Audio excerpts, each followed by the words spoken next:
Geri Pearson grew up in Dublin under strict Irish Catholicism, where her parents shared a dark secret, one of dysfunction, alcohol, gambling, prescription drug abuse, and violence between them.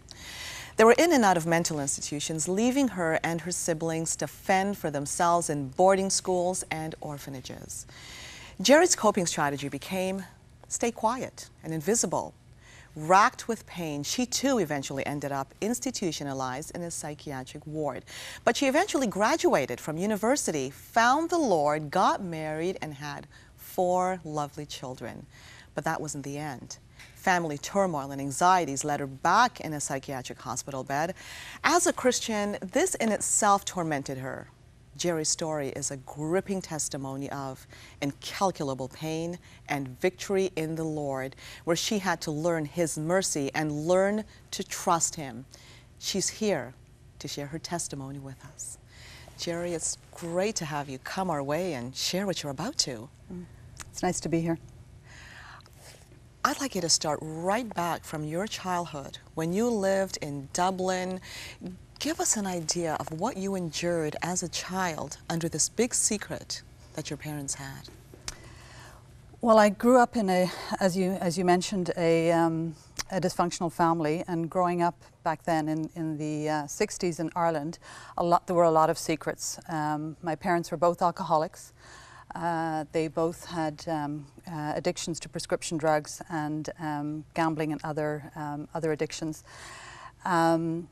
Their coping strategy with the family of 3 children, which was very difficult for them to raise, was to put us into different institutions, put us into orphanages. One of my most painful memories is, I remember when I was about 3 years of age, my father, it could have been my mother, my father, who was drinking. Sometimes they were drinking together, sometimes they were drinking separately.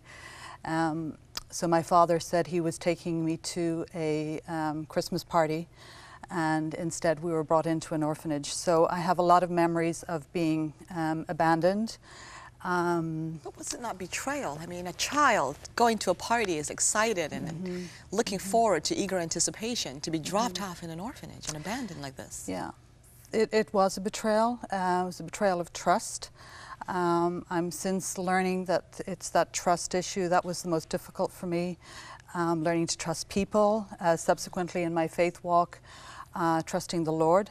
You know, again, later in my faith walk, I had to go through another sort of emotional crisis to get myself to a place of trust. God had to address those issues, those deep pain, those deep hurts, that deep pain, that shame, that fear, that anxiety that had all started as a child. And going back, it's easy to see why. The people that you wanted to depend on, your parents, were never there. And when you reached out, they weren't there, so you subsequently had to depend on yourself. When you depend on yourself, for that period of time, you build up walls, you know, to protect yourself, to guard yourself. You protect yourself emotionally. You become distant emotionally from people.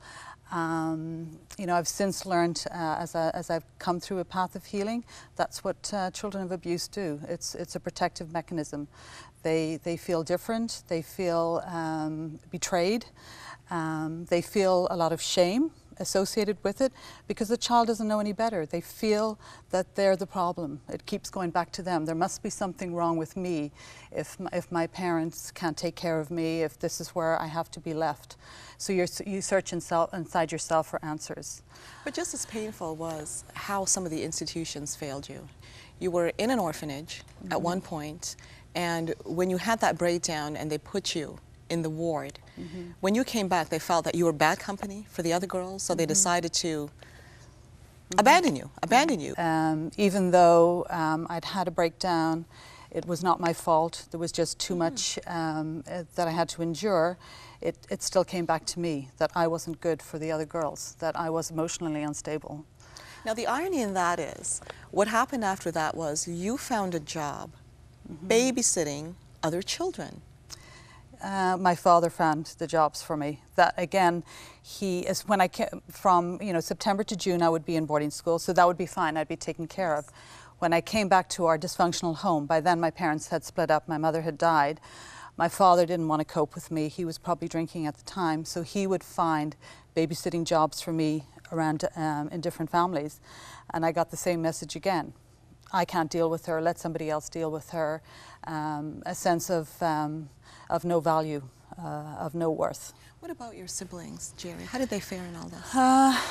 Unfortunately, they haven't fared very well. By the grace of God, I'm here today and able to tell the story. I've had to go through quite a bit of a painful journey, even recently. Unfortunately, you know, I had to reach the age of 50 before I realized that I had deep healing to go through. When I became a Christian later in life, and I thought God had dealt with my pain. I thought He had dealt with my past. But unfortunately, I had to go into deep healing. I'm so thankful that God has allowed me to do that journey. It was very, very, very, very tough, but the rewards I've benefited. And you know, unfortunately, my two siblings have not fared so well. They are still have not dealt with their past. Now, you're an amazing example of two things. The pain that somebody could harbor in their life, and the Lord, and the rescuing and mercy of God. But by the same token, the way you live this out, you separated your pain from functioning. You went to university, which was a hard time for you. You partied, you got involved in drugs yourself. But the fact is, you graduated from university. You got married, you had wonderful children, you found the Lord through an Alpha program. And still, there was the separation with your functioning until you had that breakdown. So in the churches, we see people and they look like everything's fine, but not necessarily. It's so true, and when I look back now, it's almost like you're living a lie. I realized that I was living in bondage to fear. I was living in bondage to anxiety, to the shame from my past, and I wasn't even aware. That's the really scary thing. That came as your children were growing up. But you get into a coping mechanism. Yes. I've always been a fairly resilient individual. I think I've been blessed. God has blessed me with incredible courage and resilience.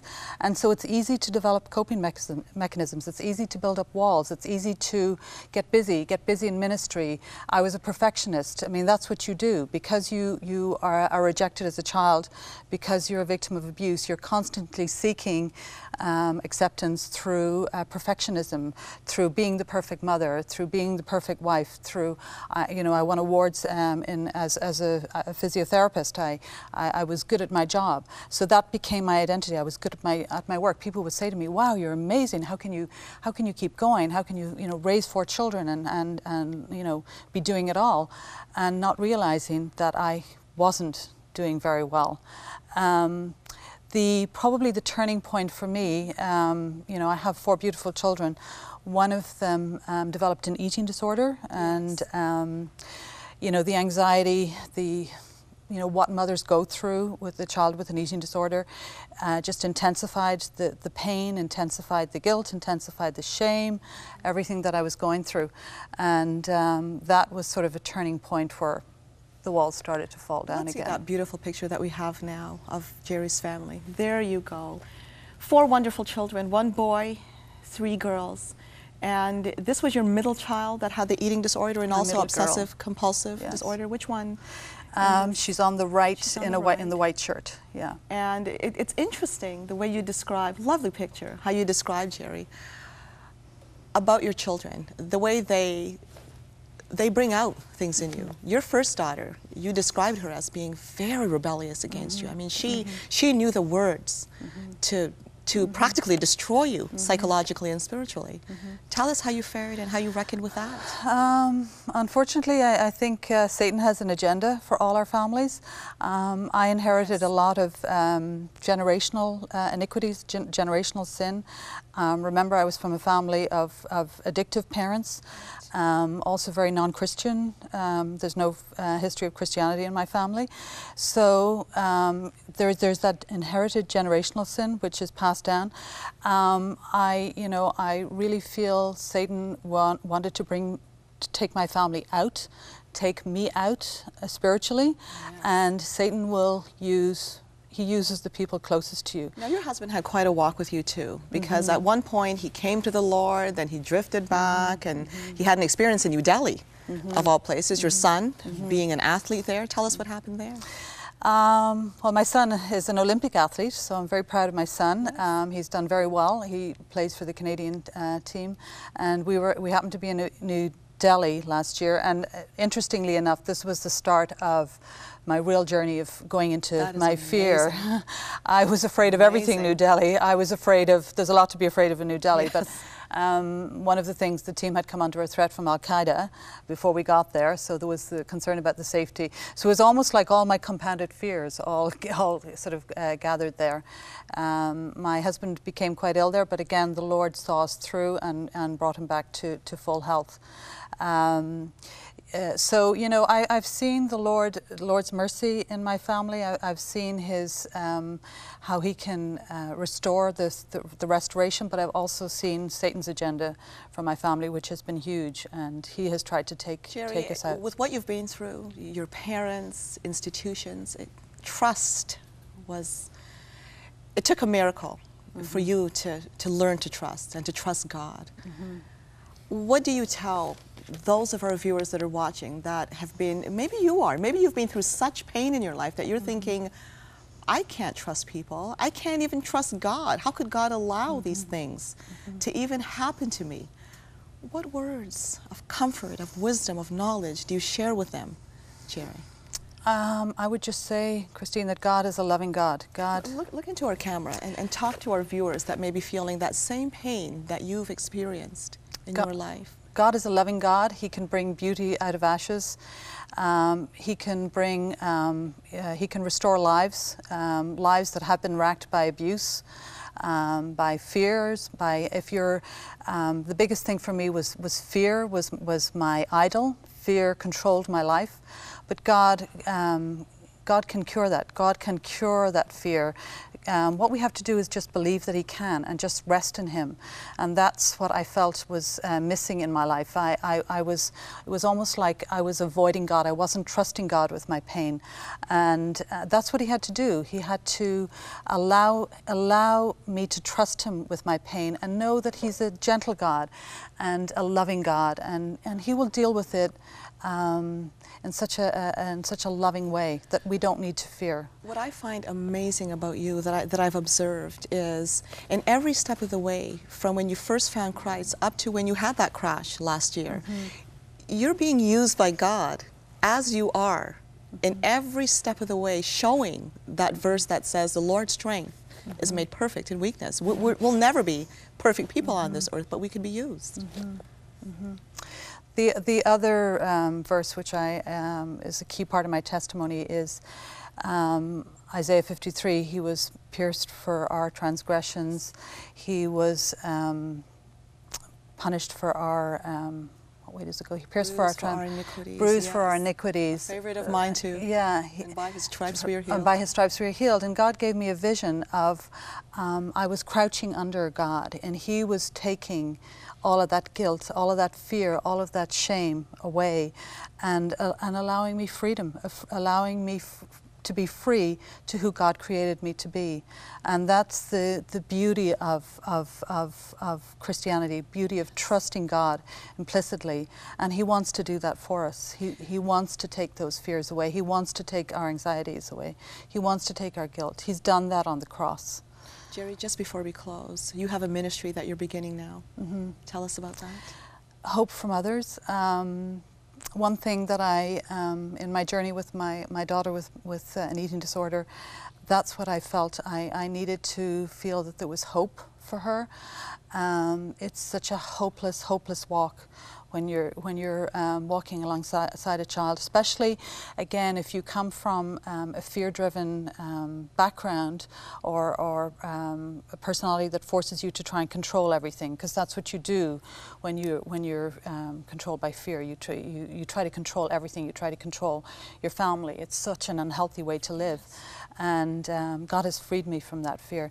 But my hope through this ministry, HopeForMothers, is just to give mothers with children of life-controlling issues, not necessarily eating disorders. That's just one of many where they feel so hopeless, they can't reach their children. Geri, your ministry is so profound and so full of hope.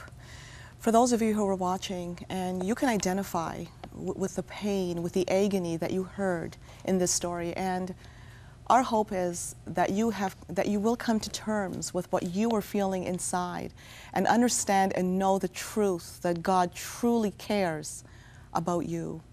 We have prayer lines just for that reason. Prayer lines that are open from now for you to call in. In fact, they're open all the time, so call in any time, because we cannot hide forever.